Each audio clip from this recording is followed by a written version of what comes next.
وحين تستهل الصورة بكلمة سبحان، وسبحان علم على التنزيه. سبحان يعني تنزيه لله، والتنزيه معناها ايه؟ يعني ان ترفعه عن الحق سبحانه وتعالى ان يكون له مثيل في البشر، لا ذاتا فلا ذات مثل ذاته، ولا صفات فلا صفات مثل صفاته، ولا فعل فلا فعل مثل فعله. يبقى سبحان معناها تنزيه مطلق لله. عن ايه؟ تنزهه عن ايه؟ عن ان يكون له شبيه فيما خلق، لا في الذات ولا في الصفات ولا في الافعال. فاذا قال لك الله موجود وانت موجود، قل ولكن وجود الله غير وجودي، لان وجودي عن عدم وليس ذاتيا فيه، ووجوده لا عن عدم وهو ذاتي فيه. يبقى ذاته مش زي الذوات. وصفت له سمع ولك سمع، ولكن سمعه ليس نزه سمع الله عن سمعك، لأنك تسمع بأذن وبوسائل مش عارف ايه وهو لا يسمع كذلك. ونزهه أيضا في الفعل، فإذا قال الله فعل ذلك فلا تأخذه بمقاييس فعلك، ولكن خذه بمقاييس مين؟ أنه سبحانه منزه أن يشبه فعلك فعله أو فعله فعلك. إذن كلمة سبحان جاءت هنا تدل على أن ما يأتي بعدها أمر خارج عن نطاق قدرات البشر. فإذا ما سمعته إياك أن تقول وكيف يحدث هذا؟ قل نزه الله في فعله أن يكون كفعلك. فإذا قال أنه أسرى الله بمحمد من مكة إلى بيت المقدس في ليلة مع أنهم يضربون إليها أكباد الإبل شهرا، اوعى تقول ازاي دي حصلت.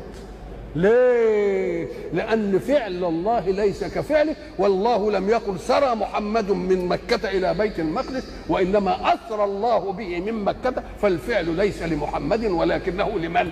لله. وما دام لله يبقى اوعى تحكم الزمن بقى، اوعى تحكم الزمن. يبقى كلمة سبحانه جاي في ايه؟ جاي في وضعه. وإذا ما استهلل كلمة سبحان تجدها في الأشياء اللي العقول تقف فيه. يقول لك فسبحان الذي خلق الأزواج كلها مما تنبت الأرض ومن أنفسكم ومما لا تعلمون. الأزواج قال لك الزوجين اللي هيجي منهم التكاثر. أم قال لك هو التكاثر؟ قال لك ايه التكاثر بيجي بالزوجية. في ايه؟ في أنفسكم بنتجوز عشان نجيب ولاد، وفي النبات بنعمل ايه؟ بنلقح الأنثى من الشجر بالذكر. ومما لا نعلم طلعت لنا الكهرباء سالب وايه وموجب، وفي برضه في الذره كذا. الله، يبقى كل حاجه فيها زوجين، ومن كل شيء خلقنا زوجين. فسبحان الذي خلق الازواج كلها. ام قال لك ايوه، لان خلقه الازواج ده كونك تجيب زوجين وصالحين على ان يتكاثروا الاثنين منهم كده ويطلعوا ويكبروا ومش عارف ايه. طب ما احنا قلنا زمان ان الصانع من ايه؟ يصنع كوبايات، فطلع شيء من عدم. كنا بنشرب كده ولا بنشرب في كوس صفيح ولا في كوس فخار، وبعدين عملنا ايه؟ بنور او كريستال او حاجه. قال لك ايه؟ انما لما نعمل كوبايه تجمد على انها كوبايه، مش بنعملها صغننه كده ونخليها تكبر زي ما عملها الصانع تفضل زي ما. وما بنعملش كوبايه ذكر وكوبايه انتاي ونقول لهم والله هنسيبكم لبعض وطلعوا لنا كوبايات. فإذا فسبحان الذي خلق الأزواج كلها مما تنبت الأرض ومن أنفسكم ومما لا تعلمون. وكل يوم العلم بيدينا إيه؟ بيدينا جديد في الإيه؟ في إنها ضروري، الموجب والسالب والذرات الموجبة والسالب، كل ده لا. الله. إذا فكلمة سبحان لا يأتي بعدها إلا شيء العقل يقف فيه. فسبحان الله حين تمسون وحين تصبحون. تمسون ايه؟ ما كانت الدنيا منوره وحلمه كده، وبعدين تيجي ضلمه كده تبقى ضلمه ايه، وبعدين كانت ضلمه وبعدين تبقى ايه؟ الصبح ايه؟ فسبحان الله.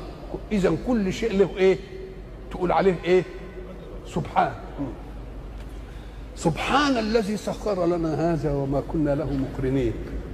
كل شيء عجيب تقول ايه؟ تنزيها لله. احنا ما كناش رابطين الحيوانات دي جايه لنا كده. سبحان الله. وبعدين تذلل لنا، ويجي الجمل ينخ كده علشان ايه؟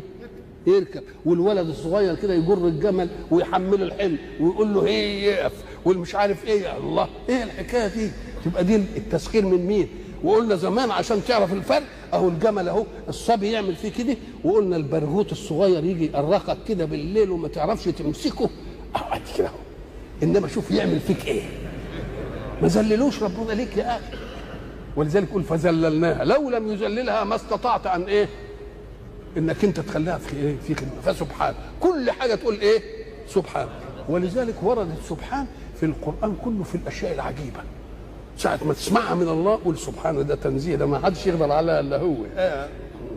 طب ولكن استهلال الصور به في فرق بين وجودها في طيات الصور ووجودها في استهلالات الصور.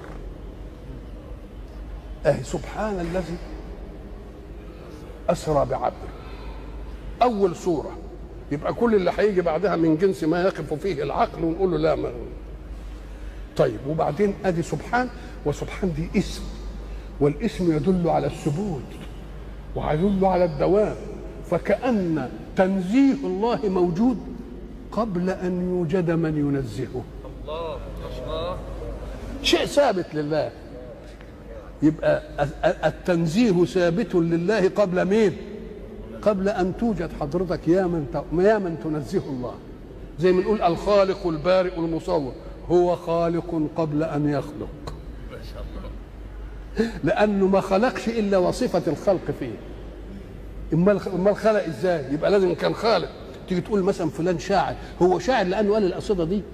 طب ده قال القصيده دي لانه ايه؟ لانه شاعر. يبقى إذن سبحان يعني تنزيه الله ثابت له وإن لم يوجد المنزه. طب وإذا وجد المنزه يبتدي ما دام يقول كده سبحان الله وهي ثابته يبقى يسبح.